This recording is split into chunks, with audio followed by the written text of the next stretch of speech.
Good morning, everyone.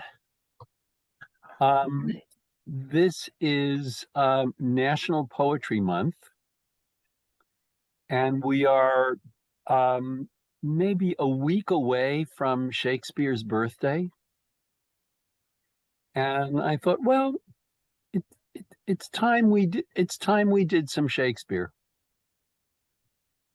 and that's mainly mainly my reason for choosing this sonnet, one of my all-time favorite Shakespeare sonnets. Um, and I think one of the most moving and one of the most intricately written, um, and yet also very clear in its form and in what it wants to what it wants to do and what it wants to say. So I why don't I read it, and then we could talk a little bit about sonnets and of course this one in particular. Um, Hi Denise. Um, oh, I also let me just apologize in advance. I have been having phone trouble, and it's possible that my phone may ring in the next hour, and I can't turn it off. So if there's some sort of noise in the background, let's just try try to ignore it and hope it doesn't happen again. So this is Shakespeare's Sonnet 73. That time of year thou mayst in me behold, when yellow leaves, or none, or few, do hang upon those boughs, which shake against the cold, bare ruined choirs where late the sweet birds sang. In me thou seest the twilight of such day, as after sunset fadeth in the west, which by and by black night doth take away, death's second self that seals up all in rest. In me thou seest the glowing of such fire that on the ashes of his youth doth lie, as the deathbed whereon it must expire, consumed with that which it was nourished by. This thou perceivest, which makes thy love more strong, to love that well which thou must leave ere long.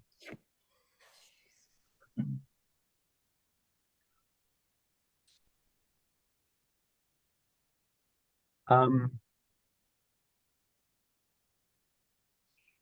That's I, I think it's one of the it's one of the clearest usages of the sonnet, and it's not the most important thing about the poem, but it is definitely, seems to me it's definitely part of it. And the Shakespeare didn't invent the sonnet, um, and there are lots of different ways of doing a sonnet. Um, and then the big two contrasts are the Italian sonnet or the Petrarchan sonnet, which is really a set of 8 lines followed by a set of 6 lines. And then there's the English sonnet, and there's various versions of that. And the version that Shakespeare used was essentially 3 quatrains, 3 sets of 4 lines, followed by a couplet at the end, and which allows various possibilities. And in this poem, it's really three particular images, followed by a kind of summary in the last 2 lines. That's a little dry, but Shakespeare really makes a point of that in this poem, and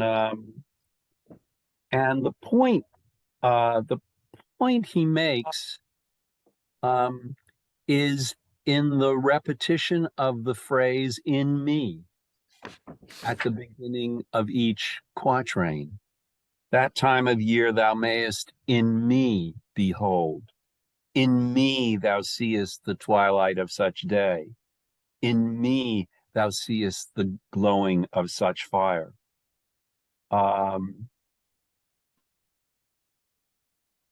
Anyway, that just a little sort of technical context to put this in, but let me. What do you have to say? What's your hi, Stephen? What's your sort of immediate response to this sonnet, or anything you have to say about sonnets in general? I'll be very interested in hearing, and to this one in particular.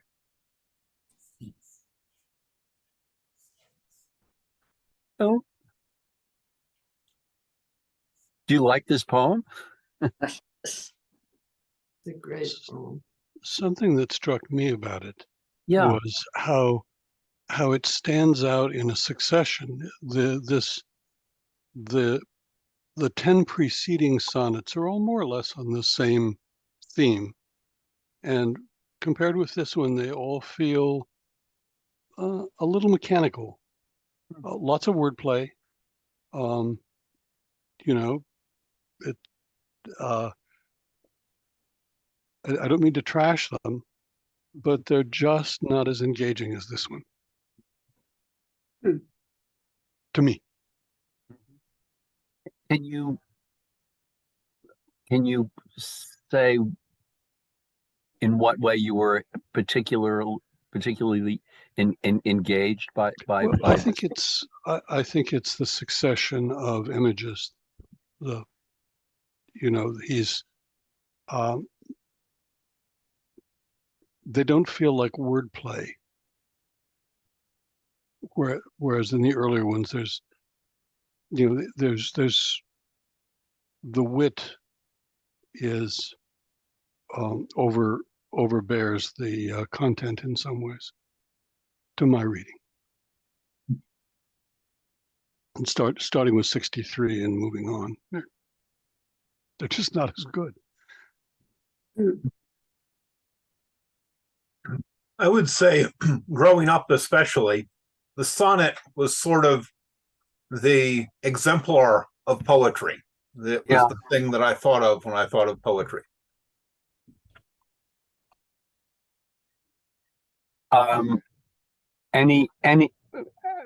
Why was that the case? I mean, I think that was sort of true with me too.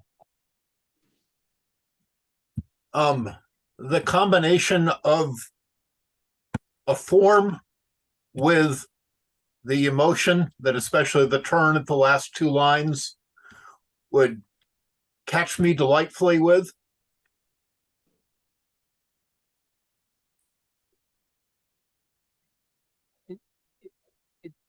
It's long enough and complicated enough to be interesting, and not so long and so complicated that it's daunting. Though I think there are some Shakespeare sonnets that are pretty daunting.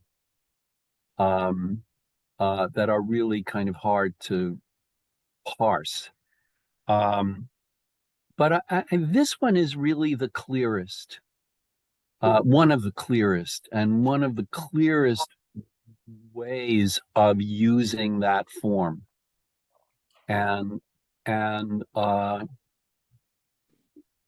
Bill, did you have your hand up? I was trying to see Bill Symes.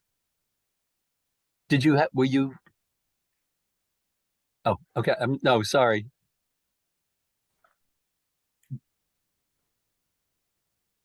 Sorry, Lloyd, I didn't actually. But Okay. No. I will contribute, but let me listen to others first for a while. If I may. Sure. Yeah, sure. So, no, sorry. I'm sure. Um, uh,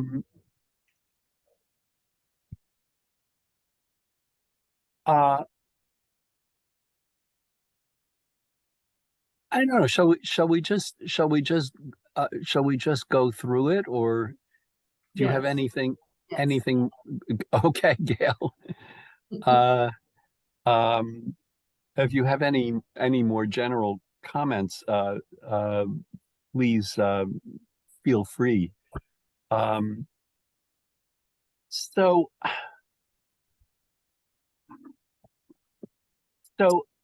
that time of year. So we start. The poem starts with a time, and so it's going to be something about time. And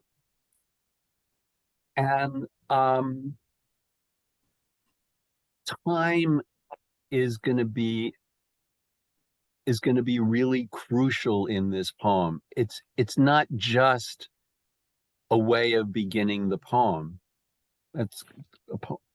He's saying it's going to be a poem about time, and that it's going to move. It's going to be a poem that has something to do with time, and that's going to move in time. And it turns out it really does. And it's time. We have to pay attention to time and the way time moves in this poem. And what are the possibilities? How many different ways can time move? How many ways does it occur to us that time can move? Forward or backward? Forward or backward? Yeah. Any other ways? Doesn't stand still. It's always moving. Yeah. It can be circular too.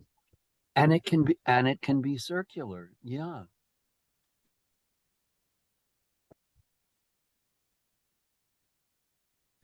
There's also, I think there's yet another way that time moves in this poem. So let's see. So at first it's that time of year. And that's pretty straightforward. That time of year thou mayest in me. So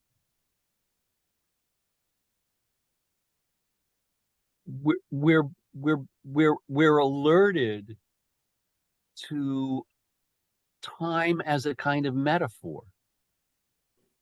That is, time is something that exists in me, and then there's a you, and you behold this aspect of time in me. So there's a you, and there's a me, and you are beholding that time in me. I don't know, what do you make of behold? Behold, is that what you Yeah. said? Yeah. this is like a ridiculous thing to say, but it's such an autumnal poem, and the whole the speaker Shakespeare is in the autumn of his life, and that's also a thing that may be apparent to thou. Right. You know, so that it is really about being in the autumn of his life, and that's a sort of sadness. The twilight of each day is also another metaphor for where he is in life. Why should he complain? He's really done a lot of great work. I would take it. Right. Another thing about behold, though, is that it has the implication of hold. It stops time. It's permanent. Yeah. Yeah. Etymologically. Oh, I never thought about that. Yeah. To hold in view, you. Right. Yeah. But that's really important here. But also behold, it's different from you see a certain time of year.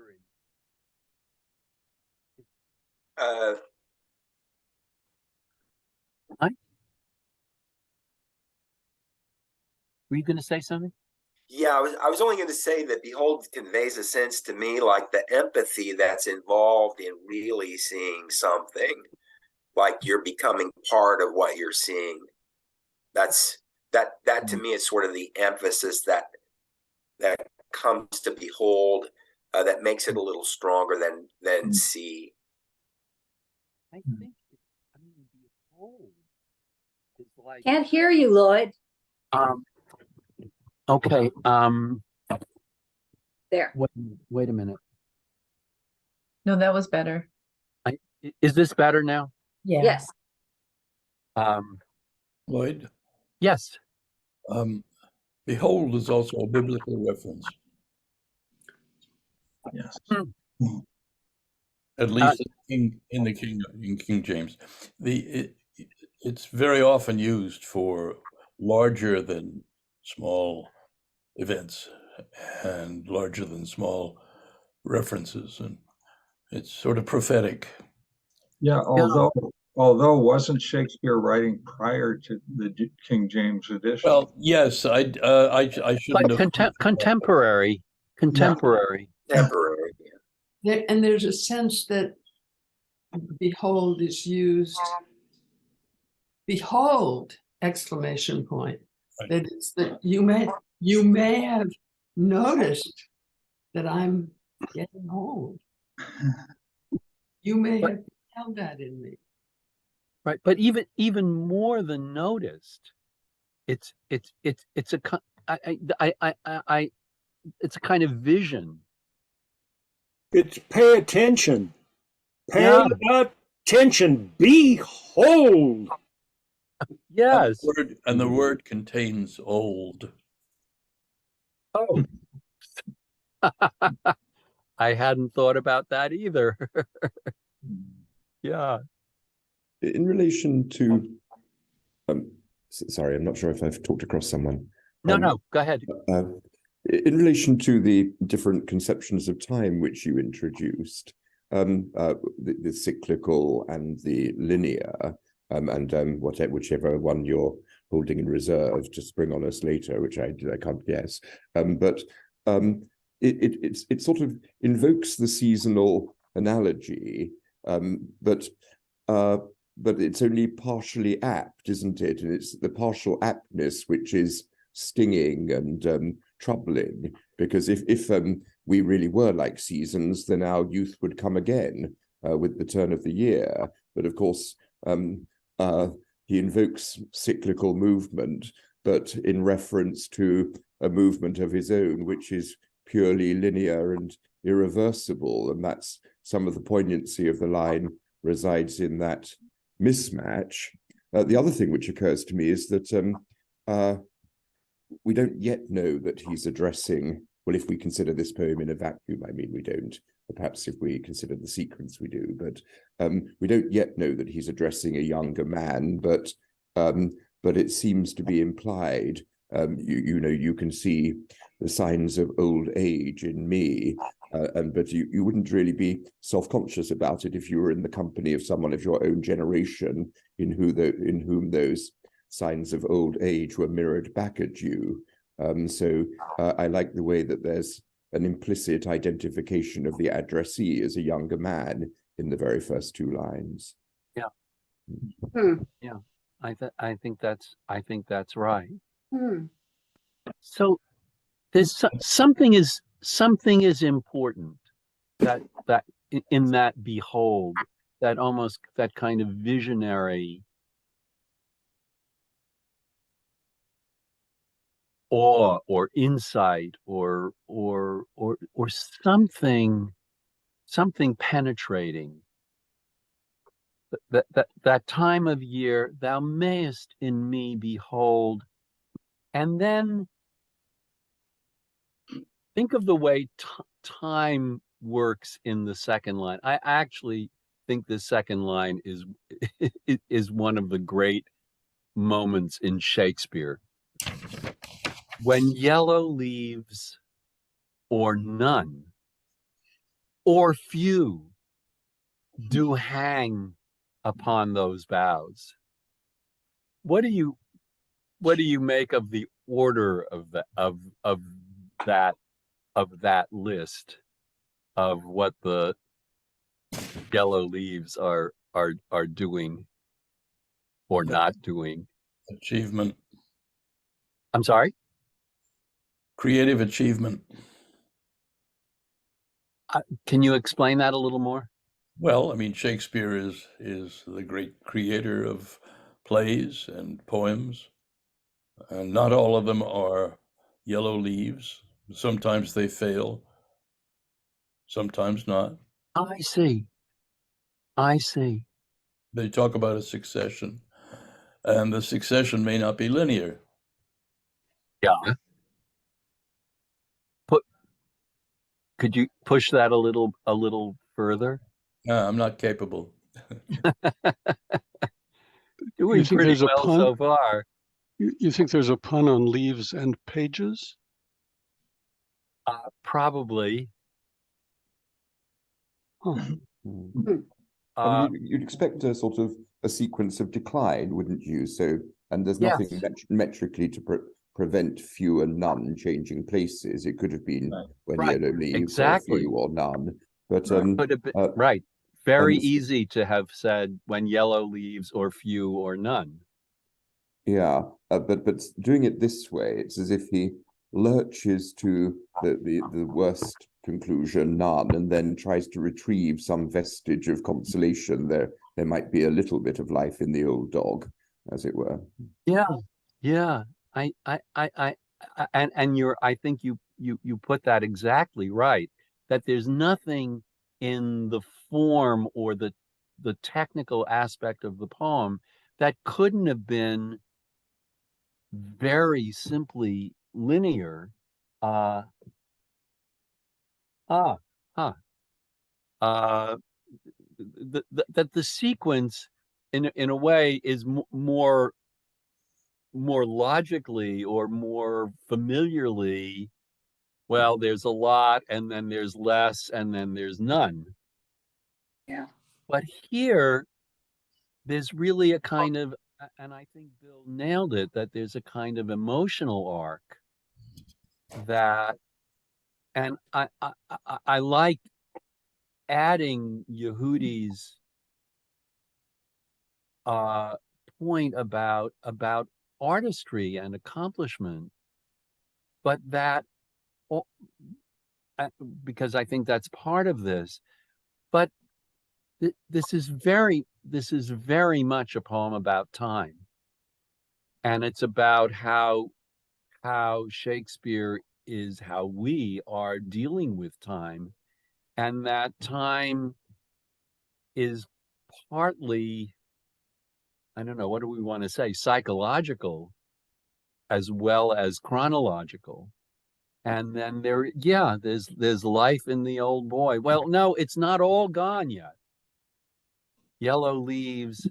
Well, the yellow leaves, we know that's already late in the season.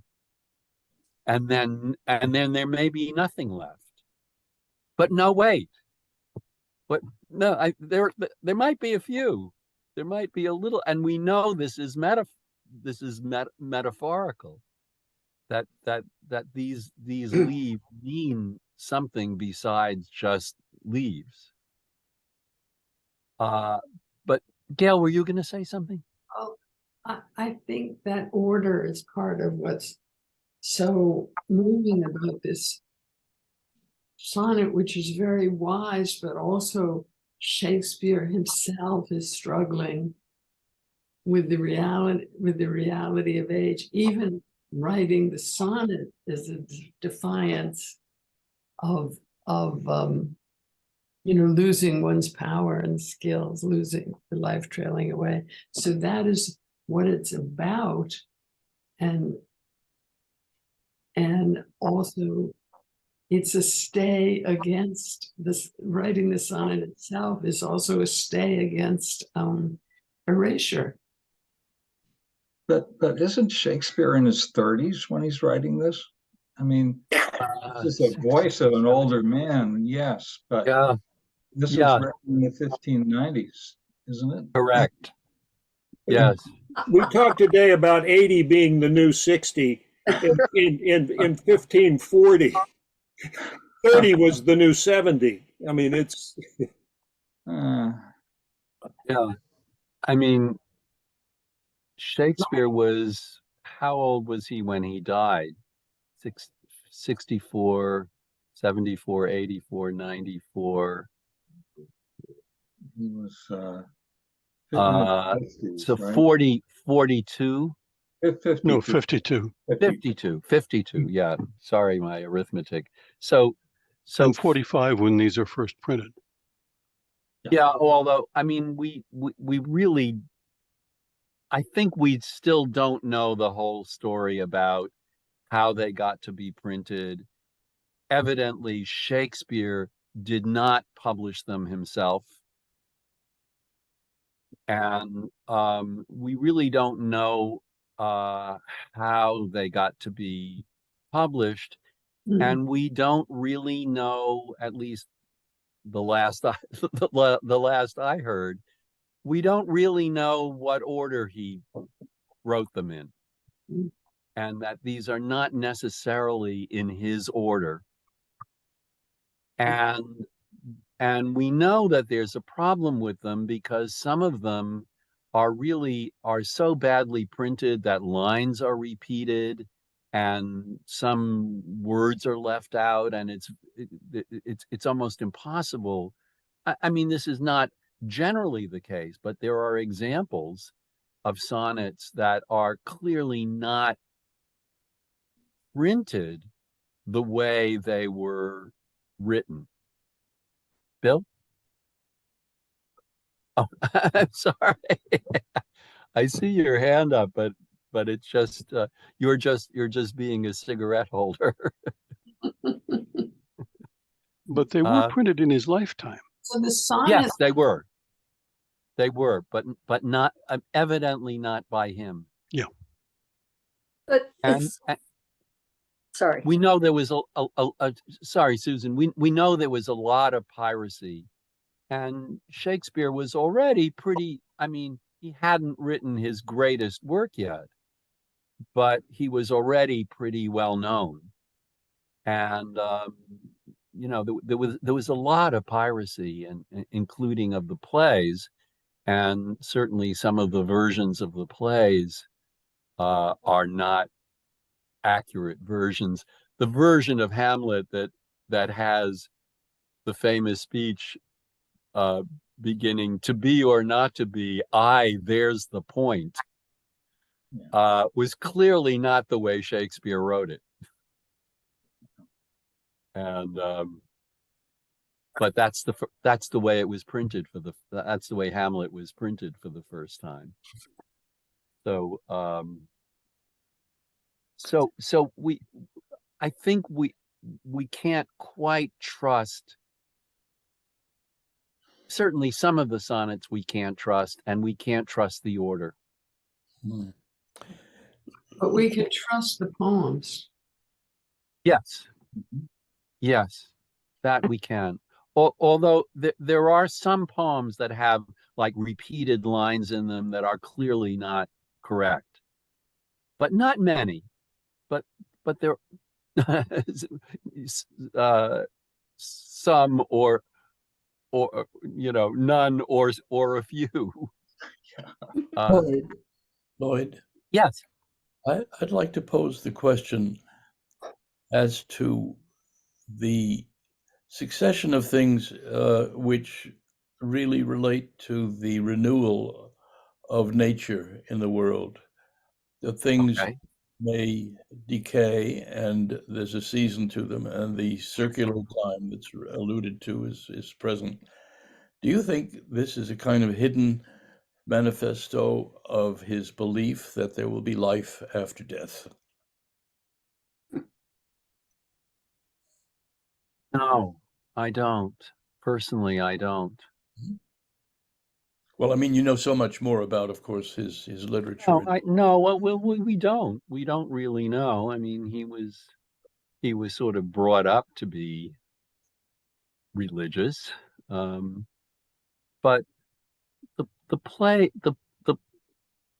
I don't know of anything in the writing that suggests any kind of profound belief in an afterlife. No, and not that I know of. Yeah, Susan, I'm just sorry. Suggesting it as a speculation, certainly not conclusion. Yeah, I don't know of anything very explicit about that. But Susan, I just was going to say that he wrote this at such a young age. It's all the more remarkable that he could address aging in such a moving and profound way. I mean, as he did in his plays as well. But it's extraordinary when you think of a 34-year-old today, and what the interests are of 34-year-olds. It's just amazing. Yeah. Yeah. But it bears out the kind of thought that was proposed by William Carlos Williams, that the imagination is all.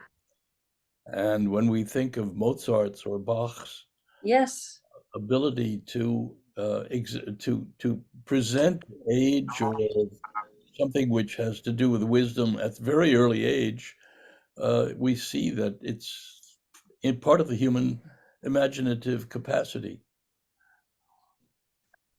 Yeah. So in other words, you don't have to be old to act decrepit.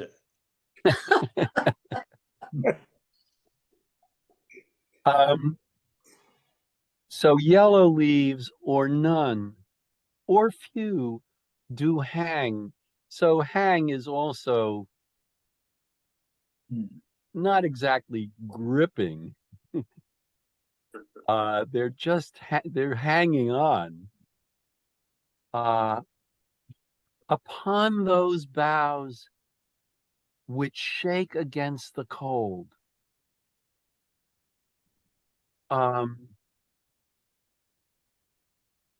So what's going on what do you think is going on in that line? Well, it's a kind of palsy. It's an old man's tremor. Yeah. And trembling with cold. It's very shaky. Whether he's playing on his name, I don't know.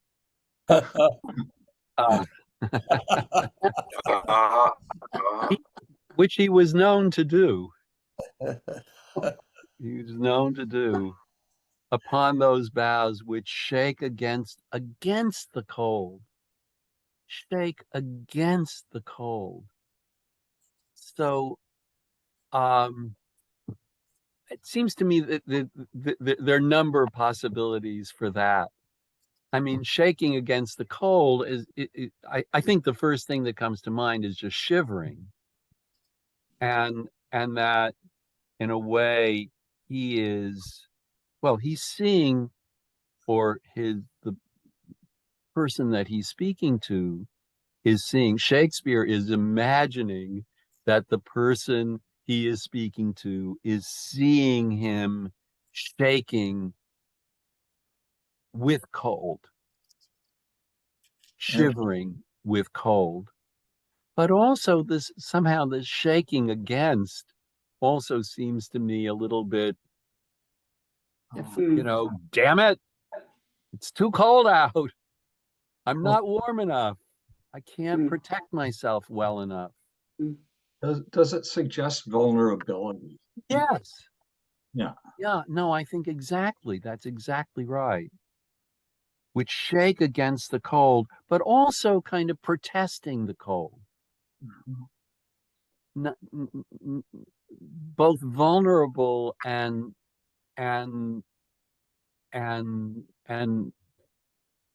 angry almost. I don't know whether the phrase "hope against hope" was current then, but that's a kind of use of against. Yes, that's against. Yeah, I think that's right. Bare ruined choirs, and this is just such a, it's a very simple image, and yet there's a lot of stuff going on in there, number of different levels. What do you make about the bare ruined choirs, where late would mean would be an equivalent of lately, or recently, where late the sweet birds sang? Well, most most obviously just the form of of arch branches reaching across and woods or something like that. But that phrase is the one that strikes me most in the entire poem, bare ruined choirs. And I don't know if anybody else happened to read a New Yorker article online by somebody named God, I can't remember his name, but it's about the traditional Latin Mass movement. And in that article, they reference a book by Gary Wills from the 1960s called "Bare Ruined Choirs," about the loss of the traditional Mass. But that kind of leads back in the context of Shakespeare to the destruction of the monasteries that had happened, a couple of generations before, but that were still standing in various places in England. So, one wonders if he's referring to that that loss of that,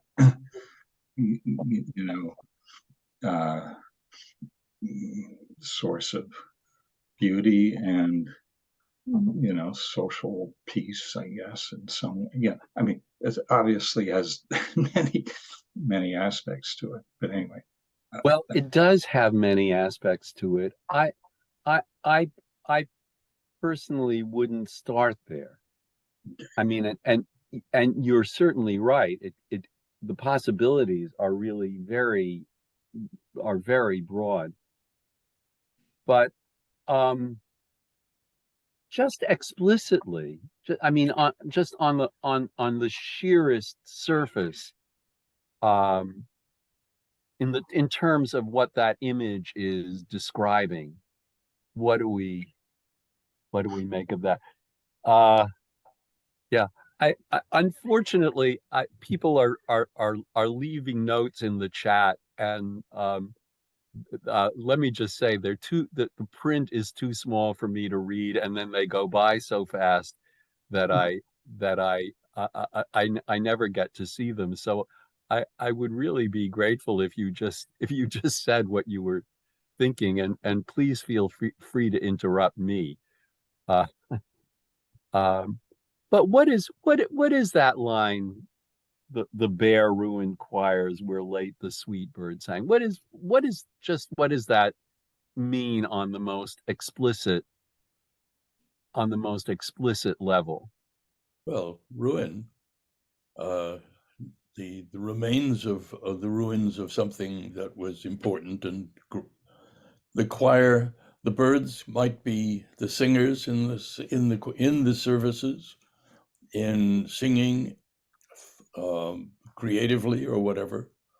I think there's something, I mean, I agree with you, but I think there's something even simpler and more direct in this image, because what is the image describing just on the very surface? Decay. A part of a church without a roof. Yep. Trees. The trees. Well, Yeah, yeah. I think the church is the sort of Is the second, metaphor. the Yeah. second level, but yeah, the but tree. it's really the trees that he's describing. Yeah. And it's autumn, and the leaves are falling off, and they're no, there may be a few hanging on, but the birds are gone. Yeah. Lloyd, if I may. Yes, please. Also, bare ruined choirs might evoke some of the religious turmoil of the age, and the churches that were busted up in the turmoil. So I think, But I think that's right, and that's surely there, but I think that's not there on the primary level. I think there's something, first of all, there's something very direct that's very directly descriptive, and that he's really talking about trees. Oh well, sure. In the first quatrain, and that the trees are bare or are going bare, and the sweet birds, the little birds that used to be sitting on the trees warbling away, they're gone. Sure. So I'm kind of oversimplifying, but Denise. No, that's fine. But I think maybe as a very mute type of echo or resonance, that would have been those words might have been very, very poignantly felt. Yeah, I have no doubt that's true, and I just want to unpack it, Sure. one suitcase at a time. Sure. Denise, what were you going to say? You're muted, Denise. Yes, I was just unmuting. Thank you. One of the things that strikes me about the line is the words start off very short and curt, bare, ruined, choirs, and then they lengthen out, where late the sweet bird sang.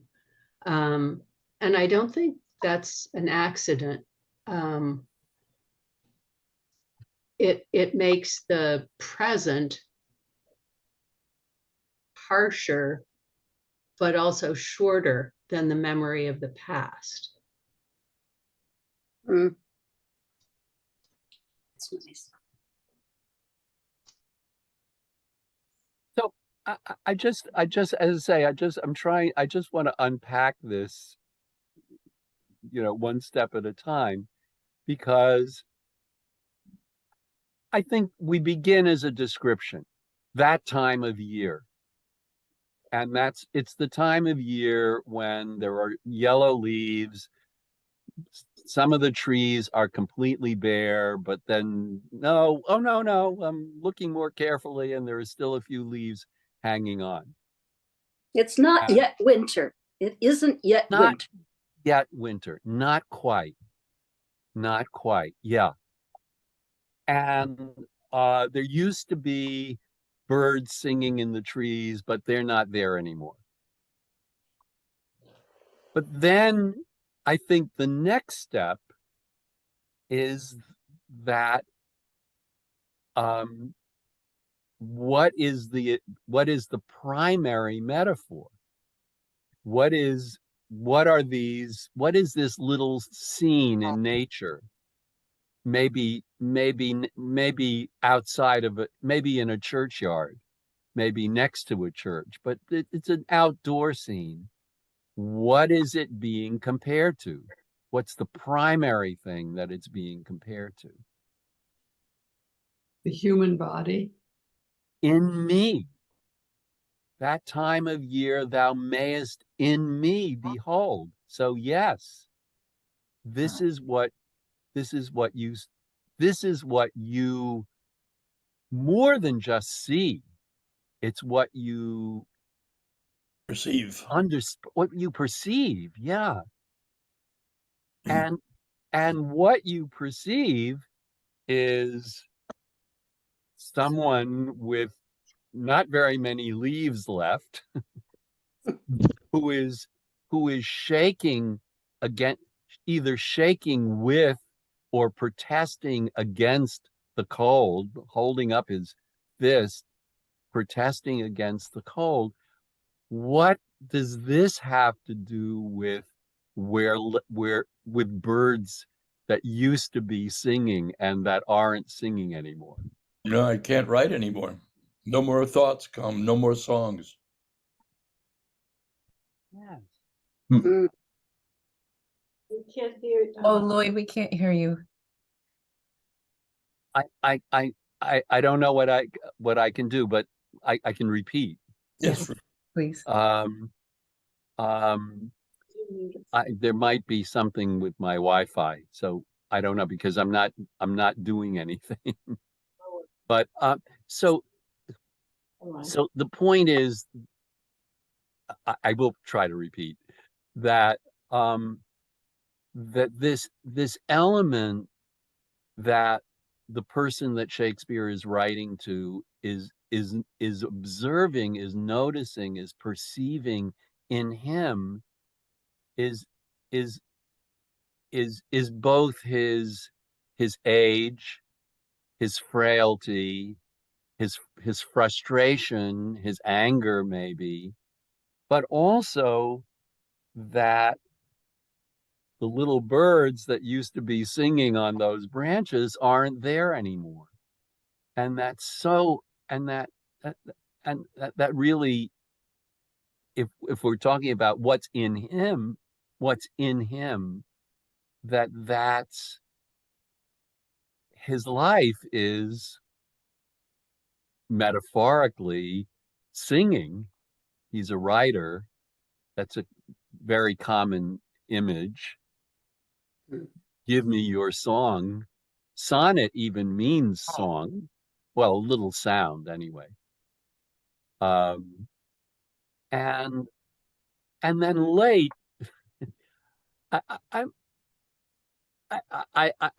don't know.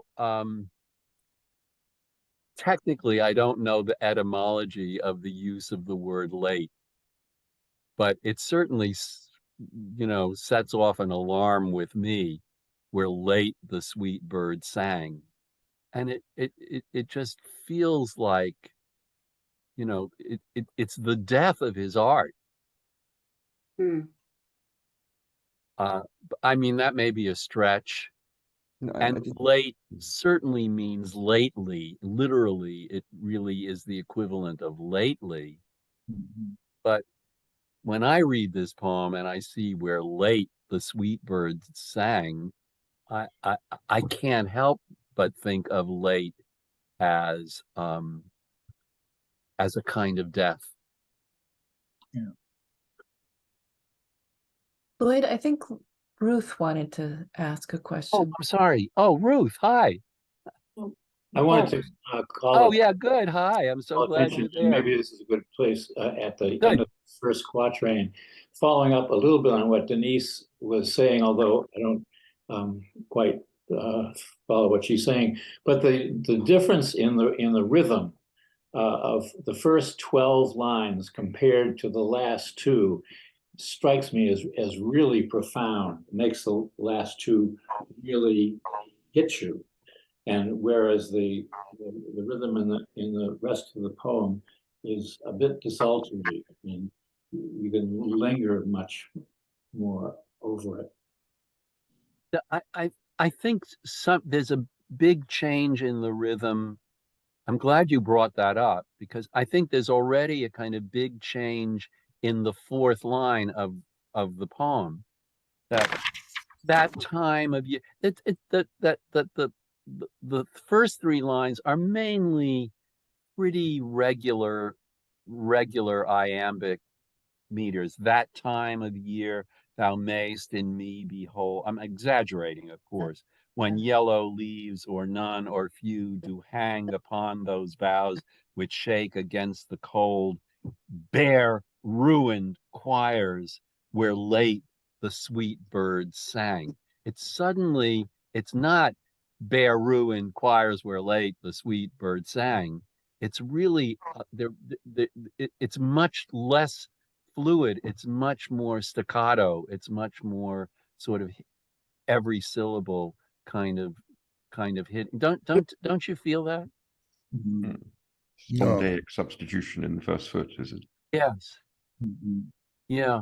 Yeah. I don't think there's no emphasis on the word bare. It's bare ruined, bare No, ruined. no, but there is.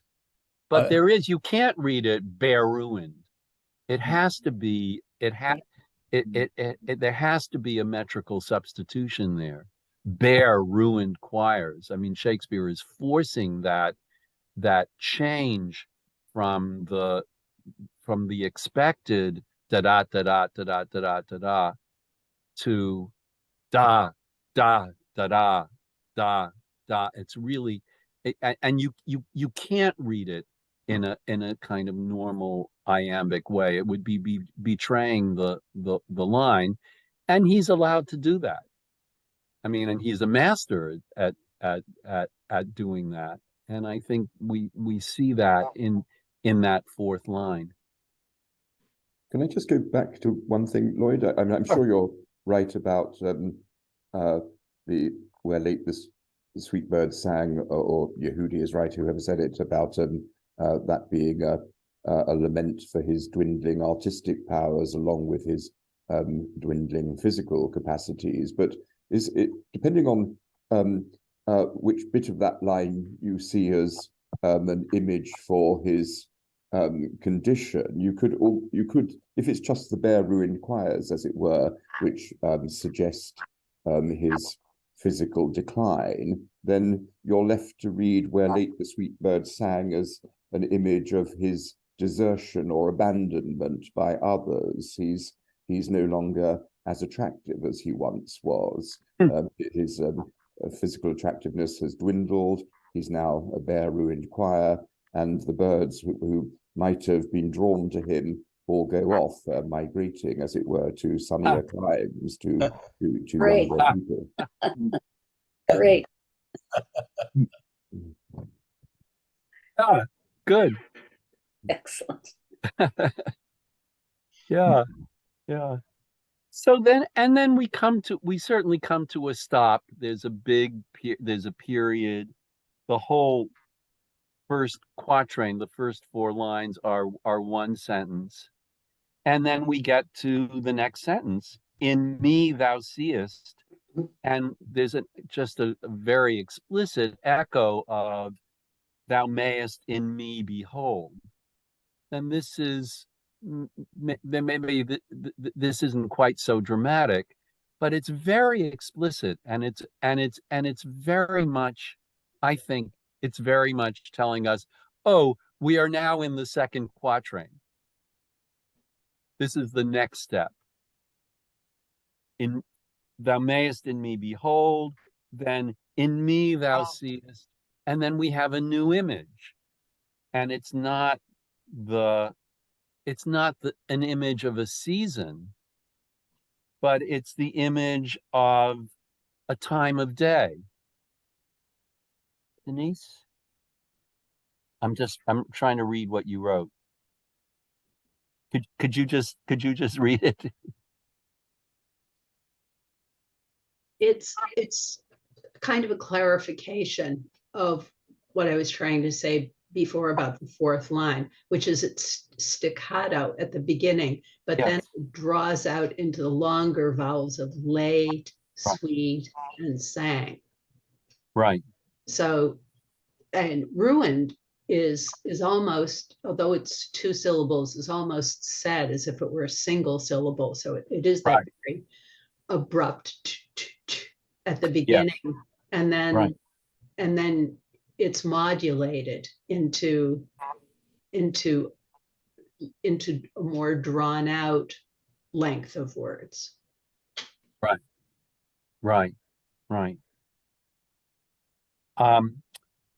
So we move from anyway in the first quatrain from a time of year to a time of day, which is a kind of parallel, kind of equivalent, and in a way, neither of these images are particularly original. I mean, there's a very original way of there's a very original way of forming these images, but the images of, I've reached the autumn of my life, or I've reached the twilight of my life, are not especially original images. The language is very original. Of course, it's Shakespeare. But the images themselves are pretty traditional images for having, comparing where you are in your life to where the natural world is. Given, of course, what Bill said, nature is always renewing itself. Unfortunately, we're not. We can't. We don't. But there's a very explicit switch in the images, and it comes formally with the beginning of the new quatrain, with the new set of 4 lines, and a new rhyme scheme. A B in the first quatrain, C D, traditional Shakespearean rhyme scheme. In me thou seest the twilight of such day as after sunset fadeth in the west. That's quite. I think that's quite beautiful, and heartfelt, and not exactly the most original. But the timing is interesting. Gail? No, I was gesturing to myself. Okay. But the timing is interesting because it's after sunset. So it's a sort of the light that comes after a sunset. So it's even a little more dire. I mean, as an image, the time of day aspect seems even a little more dire than the time of year aspect in the opening quatrain. So, I mean, in the opening quatrain, there is still at least a few leaves hanging on. But in the second quatrain, even the sunset is over, but there's still some light left. The twilight of such day as after sunset fadeth in the west, which by and by black night doth take away. So there's a kind of it's not exactly gentle. Black night is kind of ruthless. Yeah. Black night doth take away, and in case you didn't get it, death's second self that seals up all in rest. And I think this is one of the most oral lines in the poem. I think those S's really, I don't know, what do you think?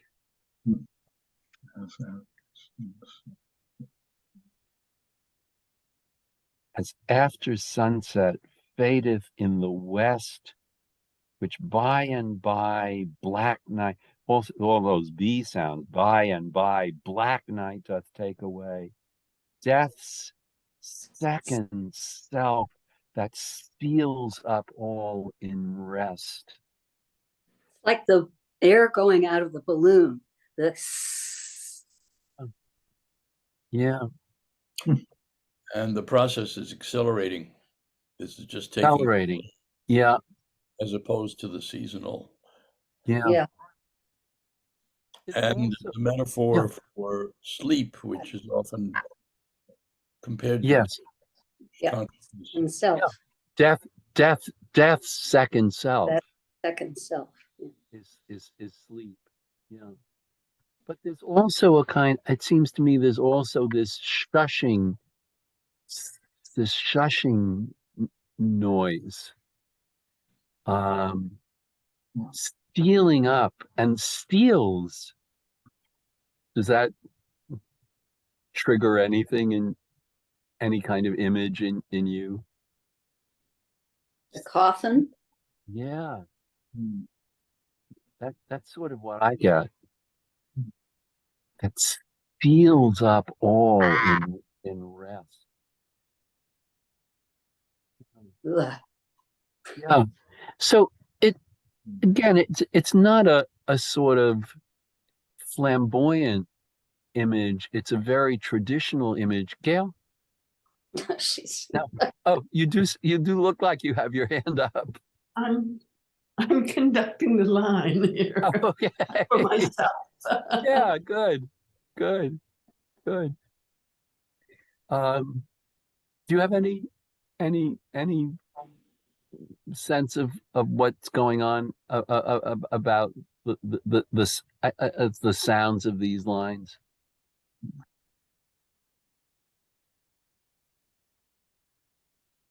Yeah. Anyway, these are pretty straightforward images. It seems to me they're very heartfelt, and that they're scary, and that he's scared, and then we get to the third quatrain, again beginning with this refrain. He doesn't want us to forget where these images are located. In me, thou seest the glowing of such fire. And well, there's fire. And then the image gets, it seems to me this is the most complex image of the three major images in the poem. Such fire that on the ashes of his youth doth lie.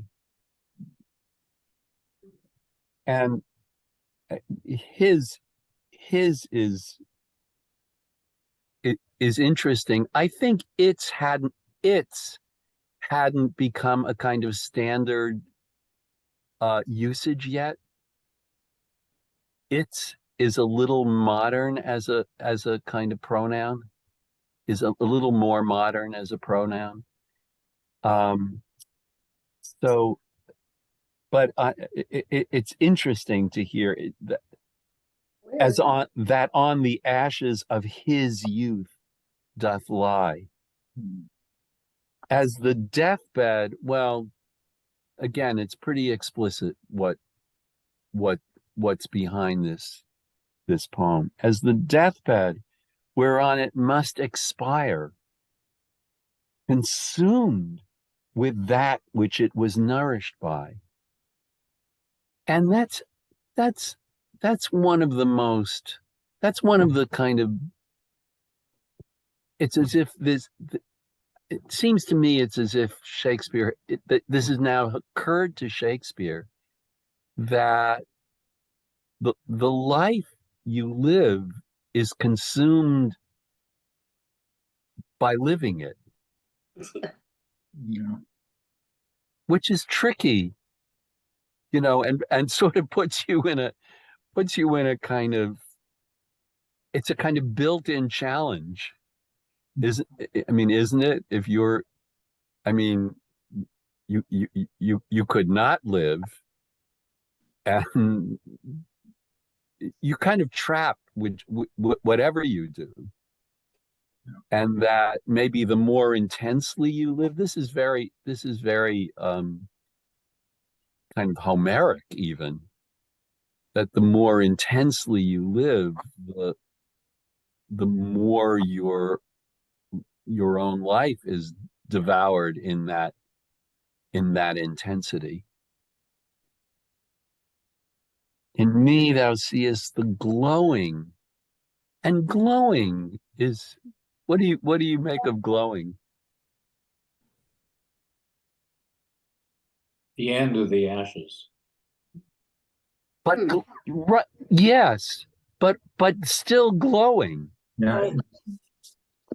And metaphorically, glowing is really, it's a kind of attractive way of putting it. I mean, it's not just bland or colorless, Right. but it's still glowing.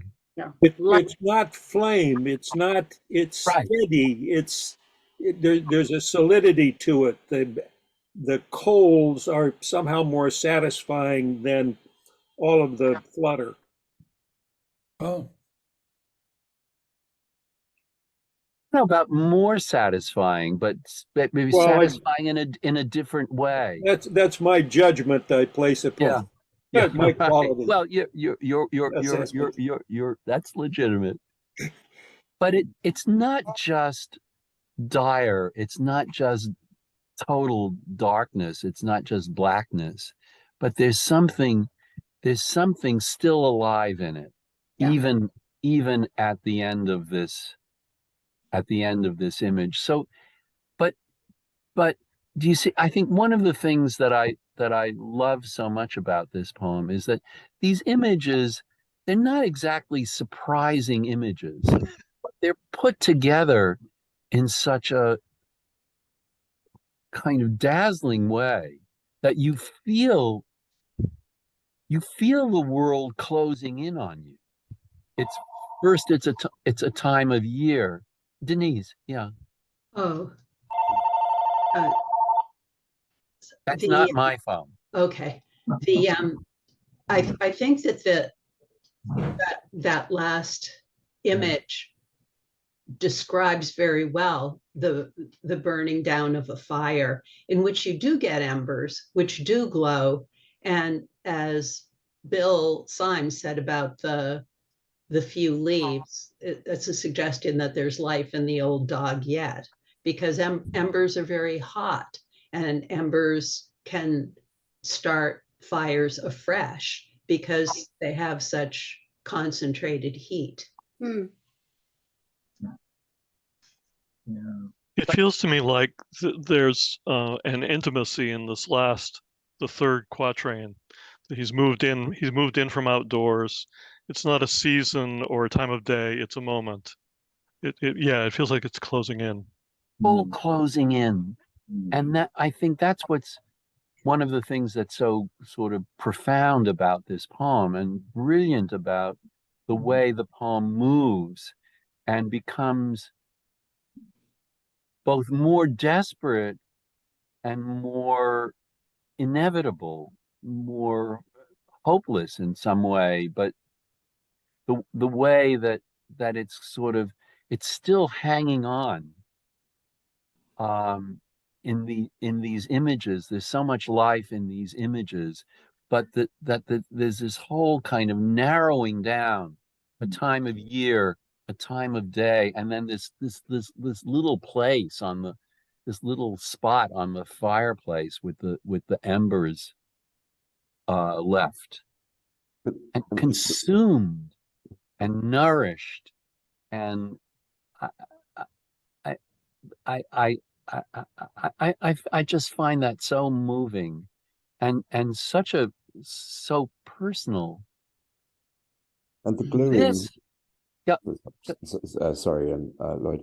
The glowing, which does indeed imply, some lingering intensity, is almost immediately nullified by the addressee's perception of it as a deathbed. So there seems to be some kind of surviving vitality, but perceived in the opposite way by the person being addressed. Yes. Yeah. Jane? No. Okay. Are you talking? Did you say my name? Oh, I thought I saw your hand up, but Yeah, well, I was trying to get my unmute me, but it makes me think about how your work lives on after you. That that there is this glowing, and it's glowing, and one of the other thing I've wanted to say for a while is I'm very impressed by his the way he sees things, the way he the way he's watching the leaves or whatever, because that's exactly what they are. You see them. So it's like there's this glowing thing that's been there, and that and it's there at the end, and it's, to me, it's my work. Our work. Well, in me, he keeps reiterating that this is what you see in me. This is what you notice in me. It's what you perceive in me. It's what you behold in me. And it's very direct. It's really it's not understating that aspect. The pronouns are interesting. Yeah. In lines 1, 5, and 9, thou and me. Thou as nominative, me as objective, appear, and then me drops out in the last 2 lines. The in me refrain goes away. It's thou now.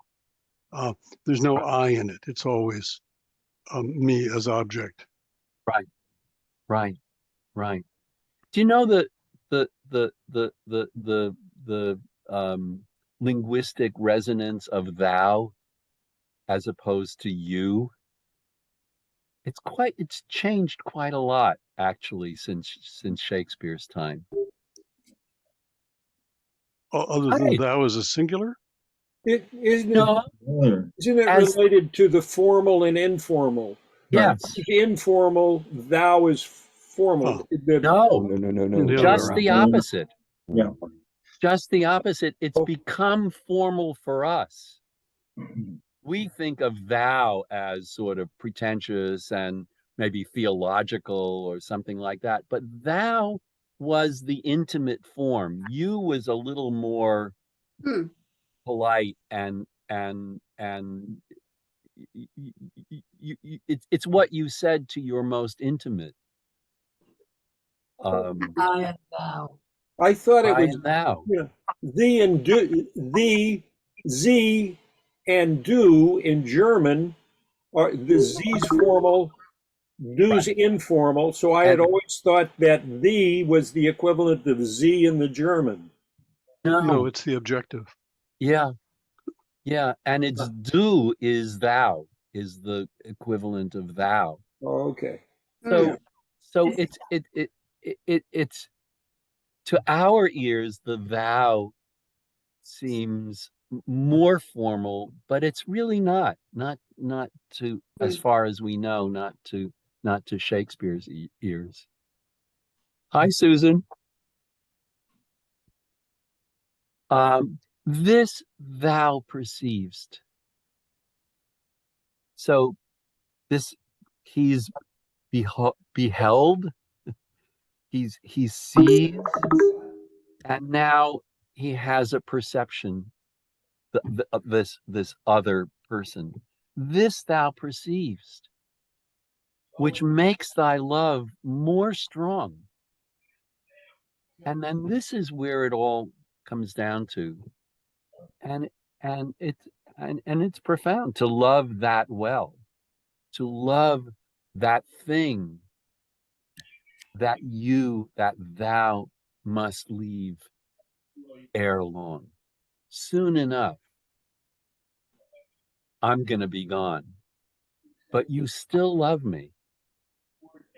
And that's profound, that this other person has understood all of this and still makes thy love more strong, to love that which thou must leave. And that just seems, yeah, Michael. You're muted. There's a pattern I'm thinking I'm seeing here. Sort of want to test this.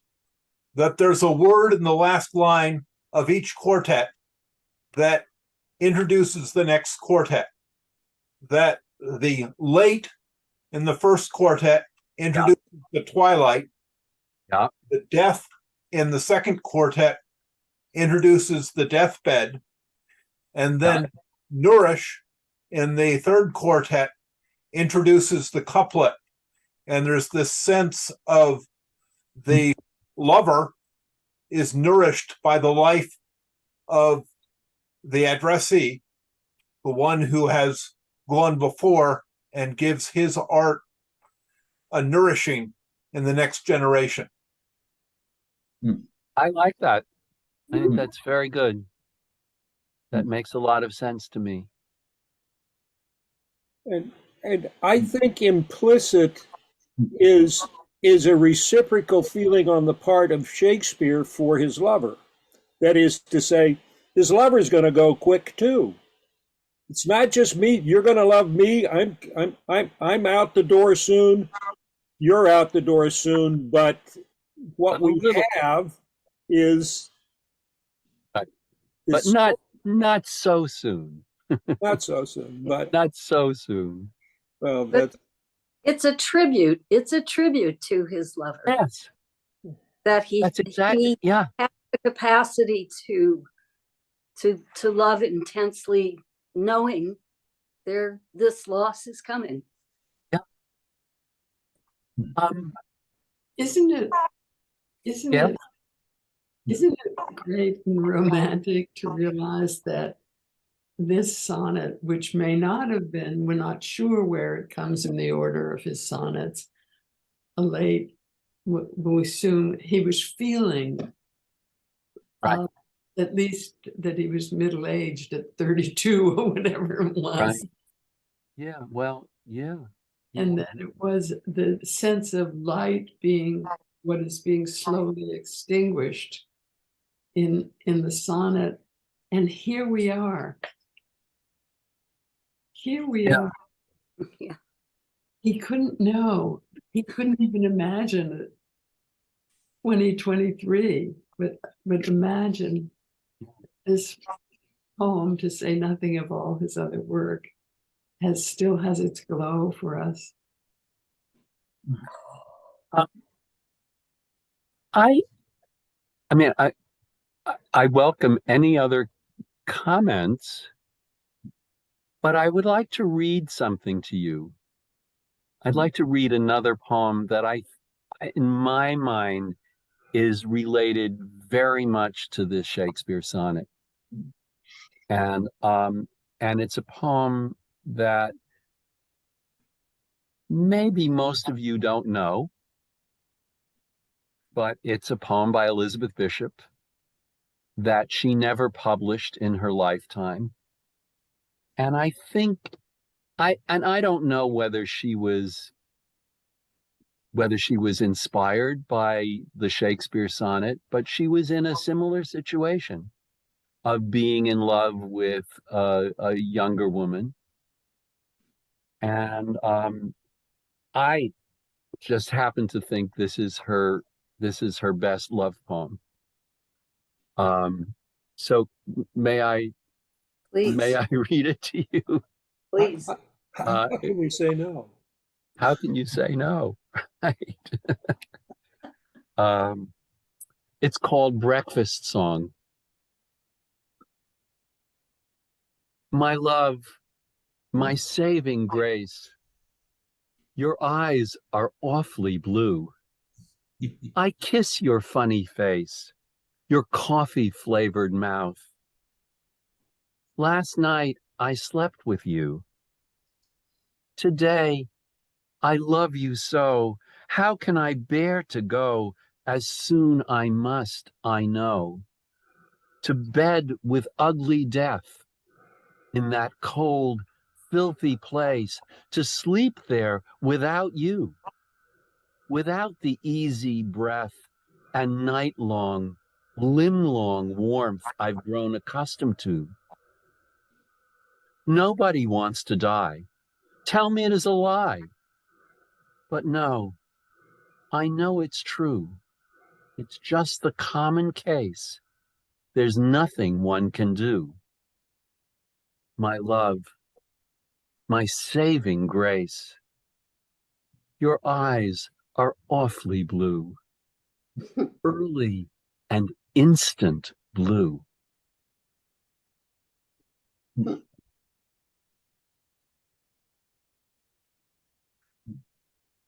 Thank you. Thank you. Yeah, thank you, Lloyd. Thank you very much. And thank you for this. It's great discussion. Are you going to tell us the third sense of time, or have I missed it? I'm sorry. I thought there was going to be a third conception of time you were going to introduce. Did I miss that? Well, what I was thinking then was that the yellow leaves or none or none or few was it's not exactly circular and it's not exactly sequential, but it's kind of, you know, a kind of personal perception of time that's really changing. And then the sort of larger point, which wasn't exactly in relation to time, but the way time is place in this poem, and the place itself gets smaller and smaller as you go through the poem. So it's the sense of time in the poem seems to me very fluid. Bill, in the last quatrain, it kind of collapses. Yes. Yeah. It's hard to sort out the time zero in that fire. Right. There's really time is over. There's still some place, but the time itself is over. And then I'll repeat myself, I guess, in the couplet, the poet disappears as the me. It turns into an object, this and that. Yeah. Right. Oh, Lloyd, you faded again. Can you repeat what you're saying? Oh no, I didn't say anything. I was just muttering my agreement to what Bill was just saying. Yeah, it's I don't know. You know, sonnets are very tricky things, and there are really very great Shakespeare sonnets. I think this is one of them. And then there were ones that, and I agree with Bill, that feel a little more conventional. Although one of the sonnets in your list, I would argue was better than was notable. The since brass nor stone nor earth nor boundless sea. I didn't mean to discard them. No, I know. But I know. What the discussion pointed out to me is how much movement there is in this one, as distinct from a kind of static quality that a lot of the others have. There's a game that goes on a kind of court. The ball goes back and forth, but they stay there. And this with the kind of V shape that Jonathan pointed out, the collapsing of time, I mean, the V shape in space, the collapsing of time. That's just very different. From the others on this same theme. Well, it feels an extraordinary achievement to me in that conglomeration of sonnets. And I think it's really, it is very frustrating that we don't know exactly how Shakespeare put the sonnets together. And I mean, there's someone made a good stab at it, but it wasn't Shakespeare. And we don't know if he were going to publish the sonnets. We don't know if he would have kept them all. I mean, there are just a lot of things we don't know. And it's great that we have them.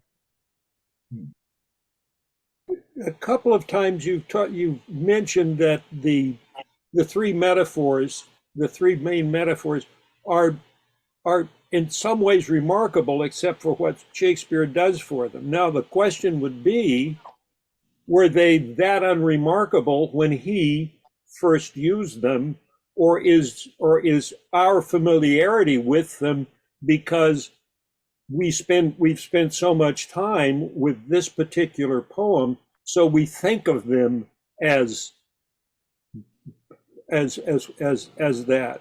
And I think this is the poem in Stoner that makes him decide that changes his life, that takes him out of the agricultural school and turns him into the scholar that he becomes. Well, I would say that these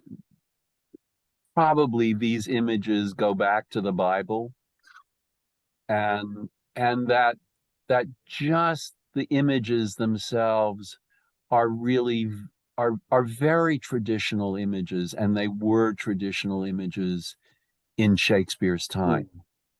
And it's really the language and the structure of the poem that makes them just absolutely ignite, and that you feel them in a way that you don't necessarily feel the commonplaces of, oh, he's in the twilight of his life, he's in the winter of his life, but to really I mean, it's the poetry that makes you feel these images come alive. And partly it's the precision of the observation and the attention to detail about each of these events. Absolutely. And part of that precision has to do with these sort of double and even triple meanings of those images. I mean, we didn't even talk about shaking against the cold, bare, ruined choirs, which I think you can. I have to confess that I sometimes, when I read that poem, I see the branches of the tree beating against the side of the church. And it really depends on how you want to read the comma, or whether there was a comma there to begin with. Shaking against the cold bear, which either shaking against the cold, and the cold becomes a kind of big thing in itself, or shaking against the cold bear ruined choirs. And you know, I mean, I wonder if anybody go on. I think we shouldn't, but anybody fill out the second image for me and explain what death's second self is. Sleep. Yeah, Shakespeare is quite explicit about sleep being traditionally death's second self, another version of death. Does that? Yes, that's biblical. That's why you say a prayer before you go to bed. Right. Right. I think it's time to thank Marita for her hospitality and for letting these discussions go on. I can't be more grateful. Oh, me either. This was really wonderful and a great, beautiful poem. Good. Thank you. Thank you so much.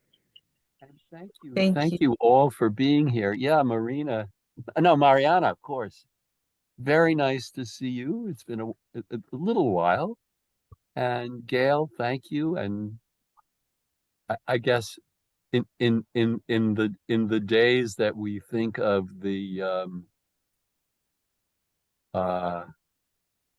Jasons and the Davids who won the Oscar for, aren't they Davids? They call themselves. So we're grateful for the Bills who are here today. And thank you all for Suzanne. Great to see you. Stephen, Jonathan, Denise, everybody. All of you, and Dorian. Very nice to see you again in such a short time. And we'll keep you posted. I think we have a date, but we don't have a poem yet, which is on me. But we'll find something. There is no scarcity. Would you give us the date at least, please, Lloyd? Oh, Marita, do you have the next date? I think we have it. It's May 13th. Okay, great. We have a little time between both. Lloyd, thank you again. This was lovely. Thank you. Thank you. Be well, everyone. Bye-bye.